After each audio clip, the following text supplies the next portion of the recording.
Deep dives and blue skies. Welcome back to Talking Blue with Nick, the best Dodgers analytical podcast that you can find.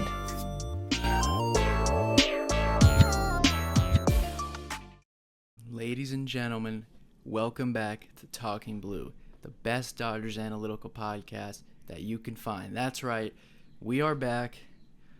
This is episode 27. Today we're going to preview the Dodgers-Cardinals series, which will begin later tonight. Clearly, I haven't made a podcast in about 3 weeks. It's been a pretty crazy 3 weeks. As you might have seen on some of my social media, some of my YouTube posts, I was in the hospital for a week. It's been really crazy, but I unfortunately broke my right ankle and one of my toes on that foot. I was coming out of Walmart, going through the crosswalk. Driver didn't see me, and yes, unfortunately, I got hit by a car. Broke my right ankle, rushed to the hospital in an ambulance, spent 5 days in the hospital. I had surgery done on the foot. Ever since then, I have been home. I am, as you can tell, in a new setup and in a different area now, trying to make it easier for me. So it's a little bit messy, a little bit all over the place. I'm going to work on this room to get things looking like how they were before. Some of my Dodger stuff, of course. I got the candle going right here. Obviously, you can't really see. It's a little bit of a different setup. So I hope it doesn't look too weird for those of you who will watch on YouTube. But at the end of the day, you're just here for some Dodger insight and some Dodger talk. So I appreciate all the people who reached out on social media, gave me their best wishes. So like I said, it's been a crazy 3 weeks, but I'm glad to be back with you guys talking about the Dodgers. So since we last talked, the Dodgers got swept by the Angels. That was the last podcast we did. Since then, won 2 of 3 against the Diamondbacks, I believe. Lost 2 out of 3 to the Mets. Then they went to Cleveland, won 2 out of 3. Played the Yankees last weekend, won 2 out of 3. Just played the Mets again at home, split a 4-game series. Now they will play the Cardinals. So Dodgers offense has been looking good lately, but the pitching has been the complete opposite. It's been struggling. Obviously, the Dodgers have a ton of injuries. So we're going to get into all that. As always, you can get this podcast on Apple Podcasts, on Spotify. You can subscribe to the YouTube channel if you prefer to watch. Follow us on social media at Talking Blue Pod, on X, on Instagram, on TikTok. You can follow us on Reddit as well, Competitive Desk Week 8715. So I've still been trying to post things on social media, but obviously haven't been able to record a full podcast, so I'm really excited to be back. So, like I said, today we're going to talk about the Dodgers and the Cardinals. We're going to preview that series. The Cardinals are a pretty solid team. Coming into this year, I would have thought the Cardinals would have been an underwhelming team. They're currently 34-28. They are in second place in the National League Central. Also a pretty young team, of course. Used to be a team with Nolan Arenado, Paul Goldschmidt, Yadier Molina, Adam Wainwright, Albert Pujols for 1 year. Now they're pretty much a young team with just Nolan Arenado as the one veteran on the team. Offensively, the Cardinals are third in batting average and they're sixth in on-base percentage. They are fourth in doubles, but they are 24th in home runs. So they are a team that hits for a high batting average. They do get on base a little bit. Like I said, they are fourth in doubles, but they're 24th in home runs. They don't necessarily hit a lot of home runs. They have the 7th least amount of strikeouts and the 7th lowest whiff percentage. So they do put the ball in play, but like I said, don't necessarily hit a lot of home runs. On the pitching side, they have a team ERA of 3.96, which is 17th in all of baseball. So they're a middle of the pack when it comes to pitching. But it's pretty interesting. They have the third least amount of home runs allowed and the third least amount of walks allowed. So you might think, if they don't give up home runs or walks, how do they have a middle of the pack ERA? Well, they are about the worst team in baseball when it comes to strikeouts and swings and misses. So they're second to last in strikeouts, and they have the lowest whiff percentage in all of baseball. They don't get a lot of strikeouts or swings and misses, which leads to a lot of balls in play, which ultimately will lead to more runs. But they do have a very good defense. They are one of, if not the best defensive team in baseball. Obviously, Nolan Arenado, not as great a hitter anymore, but he's still a very good defender. Mason Wynn is a very good defender. They have other good defensive players, so pretty good young team that has been hot coming into this series. So let's go ahead and get right into game one, which will be Justin Robleski. He'll come up and make the start for the Dodgers, and he'll go up against veteran Sonny Gray. The right-hander, of course. Sonny Gray has pitched against the Dodgers a lot throughout his career, and he usually, from my memory, pitches very good against the Dodgers. He's one of those pitchers that has a ton of pitches, a lot of breaking balls. He throws 21% sweeper, 21% sinker, 19% four-seamer, 17% curveball, 12% cutter, 6.9% changeup. So he has a legit 6-pitch mix, a lot of breaking balls. Also, when I think of Sonny Gray, I think of that front hip sinker that he throws to lefties a lot of the time. So a lot of the Dodgers offensively have familiarity with Sonny Gray. So Teoscar Hernandez has 2 home runs versus Sonny Gray. Tommy Edman, Michael Conforto, Shohei, and Max Muncy all have 1 home run against Sonny Gray. So there's a lot of familiarity with him. When it comes to his individual pitches, so like I said, his most often used pitch is his sweeper. And that pitch has a batting average against of 117 and a slug of 221. So he has a very good sweeper. And it has a whiff percentage of 37%. But the sinker gets hit at a 250 batting average. The four-seamer gets hit at a 370 batting average. So his fastballs, especially the four-seamer, is not as good. And then his cutter has a 417 batting average against. So his slider, his sweeper, and his curveball are his 2 best pitches. And his fastballs are not as good. Sonny Gray is also better against lefties than he is righties. Righties hit 265 against Sonny Gray. Lefties hit 219. So in this game against Sonny Gray, I'm going to pick Will Smith and Andy Pages as my 2 home run picks. Obviously, you guys remember I was pretty good at predicting home runs in the preview series, trying to get them I'm trying to pick them in the exact game.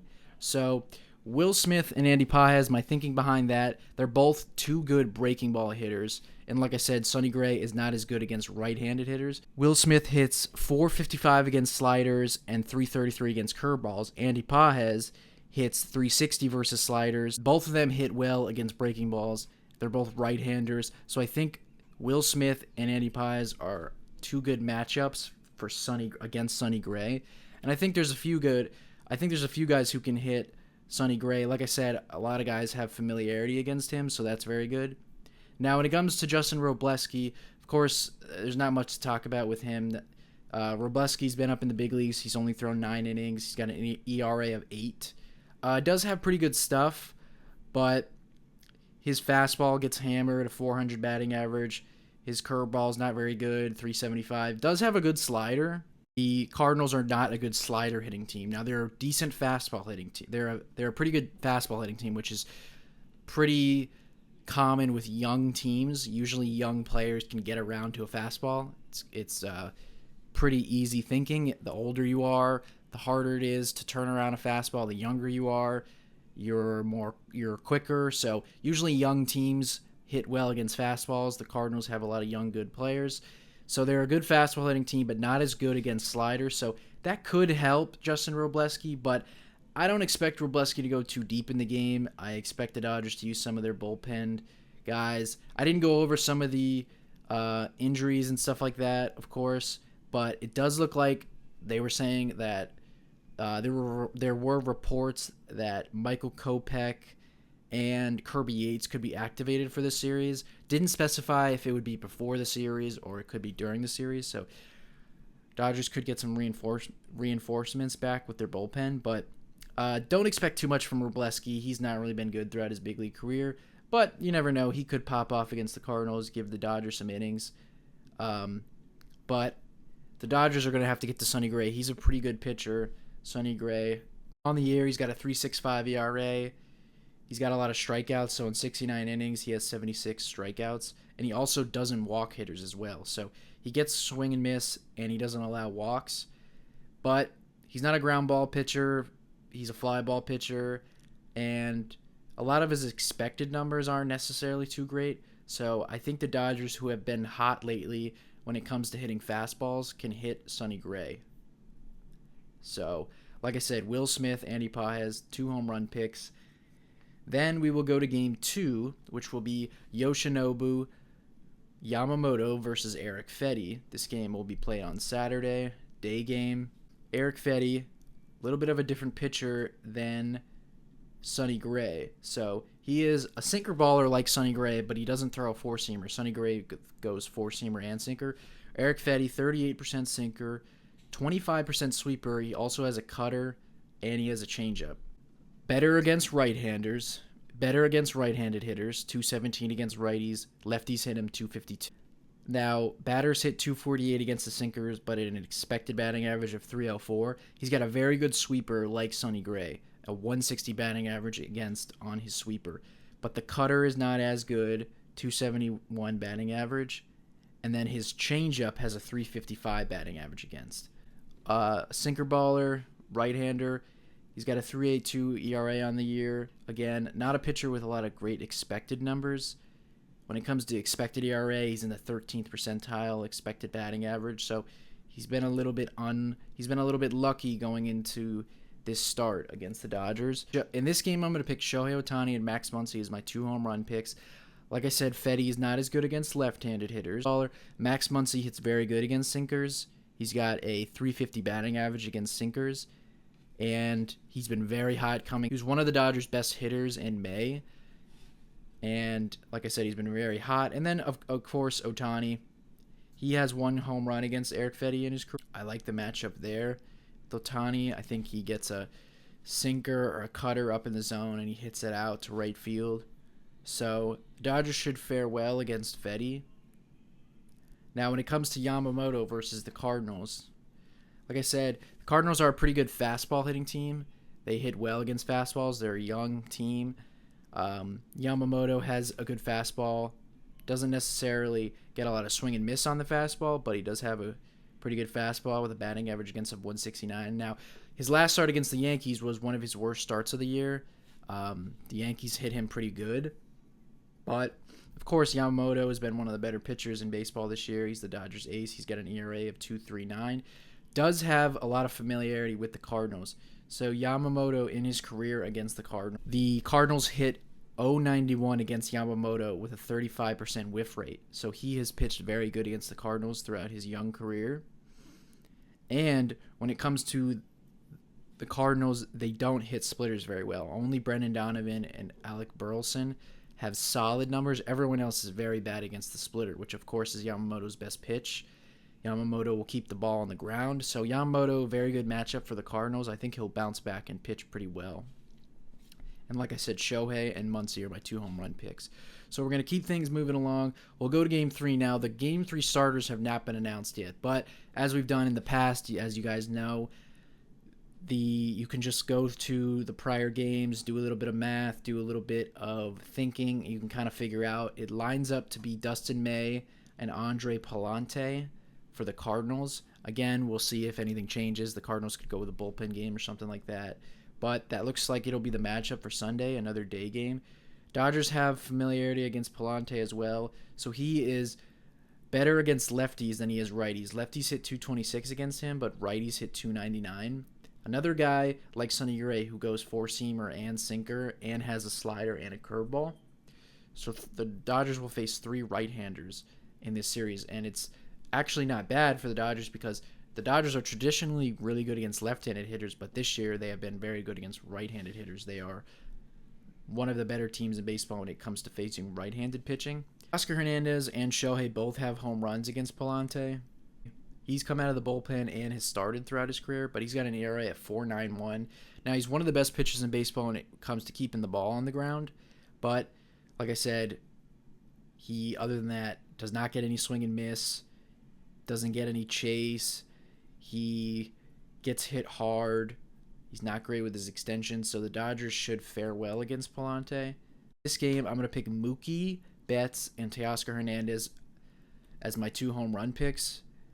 Mookie and Teo are both really good sinker hitters and just good fastball hitters in general. Mookie against 4-seam fastballs hits 338. Against sinkers, he hits 293. And then Teoscar Hernandez hits 304 versus fastballs, 375 against sinkers. Teoscar has been struggling a bit as of late, but I'm picking him to break out. He doesn't tend to struggle for too long, although he will go through cold stretches. And like I said, he is a good fastball hitter as well against sinkers. Mookie Betts his at-bats have looked pretty good as of late. So those are my 2 home run picks. Now when it comes to Dustin May, he has been pitching a lot better as of late.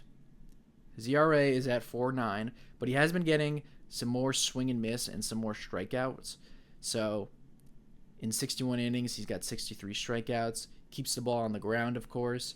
So I like the way Dustin May has looked as of late. And like we talked about earlier, the Cardinals are not a good slider hitting team. And of course, Dustin May throws a lot of sweepers. Really only Wilson Contreras, Mason Wynn, and then Brendan Donovan. Brendan Donovan has been their best hitter this year. Those guys are solid against sliders, but everyone else is very bad. Nolan Arenado, Nolan Gorman, a couple of the catchers the Cardinals have, not so great against sliders. Like I said, the Cardinals are a pretty good fastball hitting team, so I think Dustin May will lean on his sweeper in this game, and he should continue to pitch pretty well. But he needs to keep the ball on the ground because the Cardinals do not strike out a lot, so he can't rely on the strikeout in this game, which he tends to not, but he has been a little bit better lately. So those are the matchups for each game. Dodgers have kind of been playing 500 ball as of late. Haven't swept a series in a long time. Would be nice to see the Dodgers sweep a series. Do come in hot, so you just want to win the series. But Cardinals are a pretty solid team. Again, nothing special. They kind of have a lot of just solid players. If you look at a lot their offensive numbers, the best hitter on their team so far this year has been Brendan Donovan. He's got a weighted runs created plus of 135. League average is 100. So other than that, Mason Wynn is 120. Lars Nootbaar is 117. Alec Burleson, 116. Wilson Contreras, 105. So they don't necessarily have any superstar players like guys who have OPS plus or weighted run created plus in the 150s or 60s or 70s. But they don't have a lot of bad players also. So solid team that plays good defense. And their pitching isn't too bad, but I think they've been a little bit lucky. I think their pitching has been a little bit lucky so far. And like I said, they don't strike out hitters, which is good for the Dodgers. So the Dodgers will be putting the ball in play. But you got to hit the ball hard, and you got to hit the ball in the right spot because the Cardinals do play good defense, like we talked about. So looking for the Dodgers to get their first sweep in a little bit and to continue the hot hitting. Would like to see the starting pitching improve. We know that the Dodgers have had a ton of injuries. I think some of those guys will come back at some point, maybe soon, and that will help. So I'm not going to look forward to too much from Justin Robleski because he kind of always struggles since he's been in the big leagues. But Yamamoto, I think, will bounce back, and then Dustin May, I think, will continue to pitch well.